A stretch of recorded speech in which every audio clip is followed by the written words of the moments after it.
दोस्तों exam pass में आ रहा है, दिल की धड़कनें बढ़ती हैं। क्या किया जाए, क्या नहीं किया जाए। हर किसी को ये लगता है इस टाइम पे कि मुझे कुछ याद नहीं है, पढ़ा हुआ याद नहीं आ रहा, क्या पढ़ूं। एक सब्जेक्ट पढ़ते हैं तो दूसरा देखते हैं कि वो भूल गया, फिर उसके आगे चलते हैं। क्या किया जाए?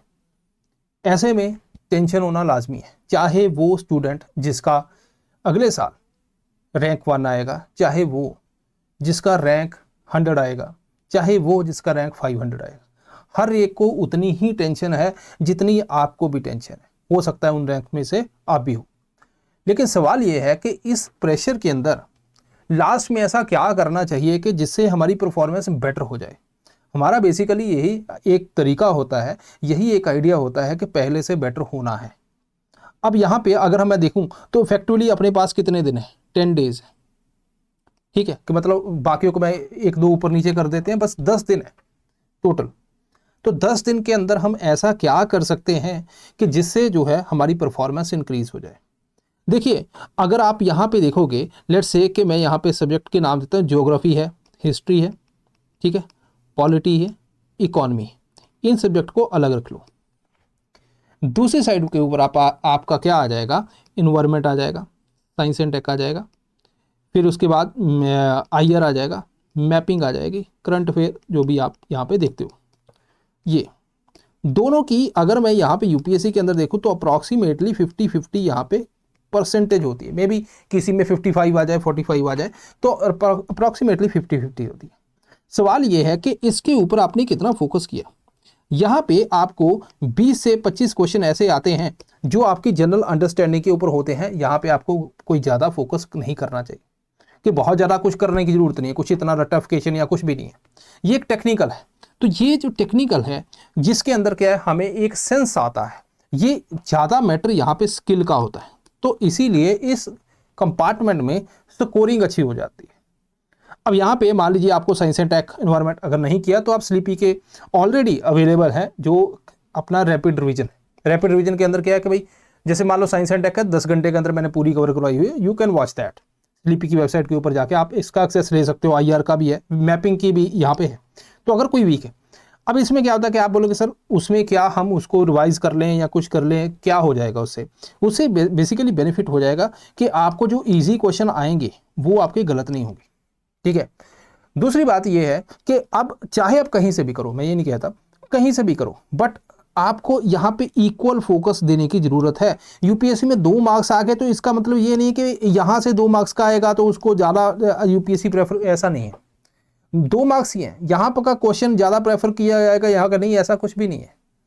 सवाल ये है कि ये इजी पिकिंग चीज़ें हैं। ठीक है। अब ये बात होगी कि ठीक है जो आपने अभी पढ़ा, अब ये नॉलेज की गेम है। ठीक है, नॉलेज की गेम है। अब यहाँ पे एक और बात है जो सबसे बड़ी, जो मुझे कभी कभी ये भी लगता है कि नहीं समझ पा रहे बच्चे या क्या हो रहा है। सबसे बड़ी जो दिक्कत आती है वो आती है कि हम अपने आप को हार्म नहीं करना चाहते। We don't want to harm ourselves, है ना, कि भाई हमें गिल्ट नहीं लेना। गिल्ट क्यों नहीं लेना? गिल्ट का मतलब क्या है यहाँ पे? मेरा हमारा दिमाग कहता है कि नहीं नहीं लास्ट में टाइम है, अब गिल्ट नहीं लेना चाहिए भाई। उसका रीजन क्या? अब गिल्ट की मैं क्यों बात कर रहा हूं? आपने कोई टेस्ट दिया, अब टेस्ट में से मार्क्स कम आ रहे हैं, मार्क्स कम आ रहे हैं, तो टेंशन होगी कि नहीं नहीं नहीं ये क्या हो गया। फिर आप जब एग्जाम में जाने के लिए आप सोचते हो कि मैं नहीं टेस्ट दूंगा, कॉन्फिडेंस डाउन हो जाएगा। ऐसा कुछ नहीं होता। आप जब भी कोई टेस्ट देखते हो आपको वो सिर्फ आना चाहिए। आपने बोला ठीक है इसको मैं अटेम्प्ट करूंगा। सवाल ये नहीं है कि भाई गिल्ट की बात नहीं है कि भाई ये मार्क्स कम आ रहे हैं क्या होगा, गिल्ट आ जाएगा। वो तो एग्जाम में भी जाके हो सकता है। सवाल यहाँ पे गिल्ट का है नहीं। लास्ट 10 दिन में क्या गिल्ट ले हुए? सवाल ये नहीं है, गिल्ट का सवाल तो है नहीं। क्या सवाल है? सवाल है स्किल का, सवाल है वार्म अप का। मैं आपको एक एग्जांपल देता हूं। आप बाहर धूप में खड़े हो, आपका एनवायरनमेंट है, थोड़ा टेम्परेचर हाई है, एकदम से अंदर एसी में कहते हैं जाना नहीं चाहिए। पहले आप नॉर्मल हॉल में बैठो, टेम्परेचर को ठीक करो, फिर आप एसी के अंदर घुसो। ऐसा क्यों बोलते हैं? क्योंकि आपकी बॉडी के अंदर एक शॉक लगता है, हाई टेम्परेचर एकदम से लो टेम्परेचर। यही होता है जब आपने लास्ट 10 दिन के अंदर कोई टेस्ट नहीं दिया, एग्जाम में जाके आप शॉक लेते हो। वो जो शॉक है ना, वो आपका जो अंदर से आपको हिला देता है एकदम से। और उस हिलने की वजह से आप 2 से 5 क्वेश्चन जो है एमसीक्यू के अंदर लॉस खाते हो, सिर्फ एक एनवायरमेंट चेंज की।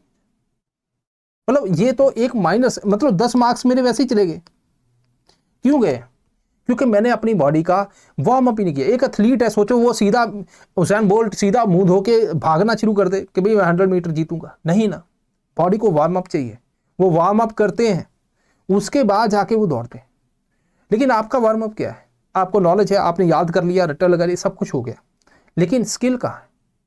यूपीएससी अगर आपको लगता है कि नॉलेज की बेस के ऊपर है तो आप करके देख लो, आप पिछले साल का पेपर उठा के देख लो कितने मार्क्स आएंगे।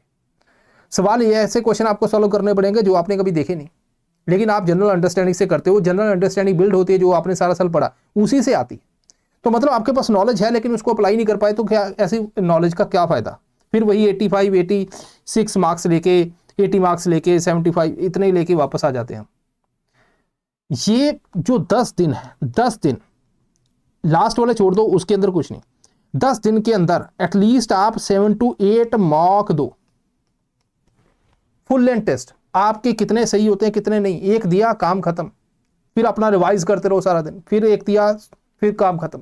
सेम टाइम पे उतने ही देना जितना यूपीएससी का टाइम, सेम टाइम पे दो। चाहे आपके सवाल गलत हो रहे हैं सही हो रहे हैं, वो मैटर नहीं करता। आप यकीन मानो, ये अगर आपने 8 टेस्ट दे दिए, आपने 800 एमसीक्यू अपनी आंखों से निकाल दिए। ये 800 एमसीक्यू की नॉलेज आपको फर्दर बूस्ट करेगी एग्जाम के अंदर। 5 से 10 मार्क्स तो ये बढ़ाएगी, जो इन्वायरमेंट है वो 5 से 7 मार्क्स 8 मार्क्स वो बढ़ा देगा। सिलेक्शन में इतना ही फर्क होता है, प्री क्लियर हुआ नहीं हुआ बस इतना ही है। आप देख लो, जिन बच्चों ने पूरा साल सिलेबस खत्म किया है उनके अंदर, और जो क्लियर करते हैं उनमें ये वाला डिफरेंस होता है कि आप उस जोन में जाना नहीं चाहते। ये 10 दिन जोन में जाओ ना, एक टेस्ट दो, कितना टाइम लगता है? 2 घंटे, उसी टाइम पे दो, 2 घंटे, उसके बाद 1 घंटे उसको एनालाइज करो, 3 घंटे हो गए, बाकी टाइम अपना रिवाइज करो, 7 घंटे 10 घंटे हो गए। तो ऐसे करते करते जाओ ना, 10 दिन जाओगे तो आप बहुत ज़्यादा फर्क पता करोगे। आपने जो रिवाइज किया है उसके अंदर क्या गलती ही, क्या जो हमारे कंसेप्ट होते हैं।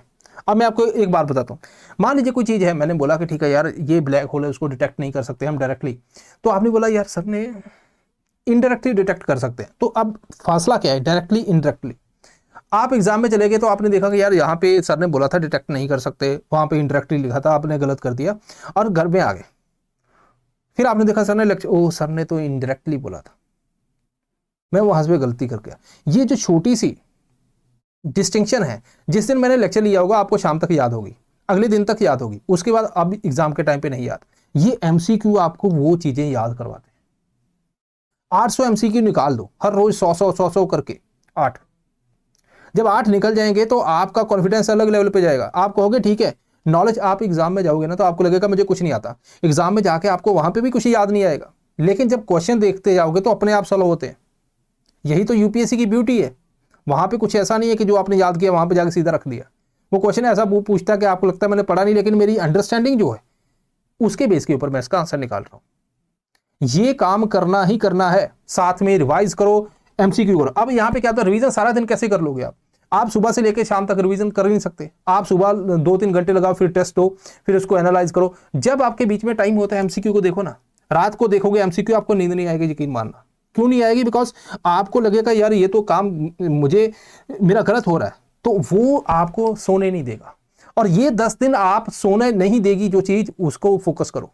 एग्जाम के जितना पास आओगे वहां पे जो सोने देती है उसके ऊपर फोकस करो, तभी जाकर सुकून मिलेगा। 10 दिन करो, 2-3 दिन आप आराम से एग्जाम से पहले गुजार पाओगे। अगर ये 10 दिन आपने इतनी मेहनत कर ली कि आपके सारे साल की जो आपने गलतियां किया उसको हटा दे, है ना। तो ये फोकस करना है, knowledge plus MCQ, knowledge MCQ, इसको रिपीट करते जाना 10 दिन, छोड़ना नहीं। चाहे कहीं से भी कहो, मैं ये नहीं कहता कि कहीं से भी कर लो। स्लीपी क्लासेस के ऊपर अगर आपको करना है तो आपको 27% फ्लैट इसके ऊपर ऑफ मिल जाएगा, तो मतलब आपको 2000 के आसपास जो है 30 टेस्ट मिल जाएंगे। अब 30 टेस्ट क्या करोगे आपने? एफएलटी, ठीक है सर 7-8 एफएलटी है, करंट अफेयर के टेस्ट अलग से दो इसमें। इसके बाद अगर आपको कोई सब्जेक्ट वीक है उसके ऊपर फोकस करो, उसका एक टेस्ट अलग से कर लो, ठीक है। तो एटलीस्ट टॉपिक देख लो, सब टॉपिक उसके ऊपर, हाँ ये क्वेश्चन इसके ऊपर कैसा क्वेश्चन आया वो। लेकिन एफएलटी जो है उसको पूरे उसी जोन के अंदर उसी ऐसा ही इन्वायरमेंट बैठा के ऐसे बैठ के अपने हिसाब से जैसे वहां पे बैठोगे वैसे ही देने हैं। एक इन्वायरमेंट चेंज करना, एक उसके अंदर जाना, उस जोन के अंदर जाना, ये बड़ा फर्क डालता है एग्जाम के अंदर। आपको देखो एग्जाम में चला गया मैं, मेरे ऊपर प्रेशर नहीं है, जब प्रेशर नहीं है तो मेंटल प्रेशर नहीं है ना, मतलब अगर मैं उस जोन में ही हूं तो अब उस जोन की मुझे आदत पड़ गई है। जब आदत पड़ गई है तो मेरे ऊपर वैसा प्रेशर नहीं है, तो अगर वैसा प्रेशर नहीं है तो मैं उसमें बेस्ट परफॉर्म करूंगा या नहीं करूंगा, ये मुझे बता दो। आप हर बार देखना, हर कोई 4 से 5 क्वेश्चन गलत करता है जो उसको आते होते हैं। वो क्यों गलत करता है हर बार? वो इसीलिए गलत करता है बिकॉज वो उस जोन में है ही नहीं, एकदम से घुसता है।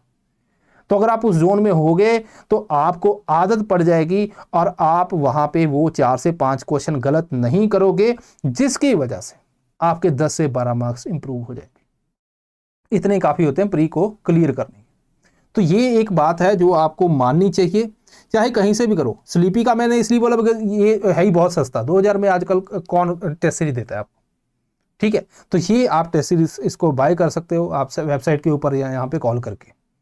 तो इतना काम करना है दोस्तों, आप देखना एग्जाम के बाद आप खुद कहोगे कि हाँ सर यहाँ पे बहुत ज़्यादा इंप्रूवमेंट है।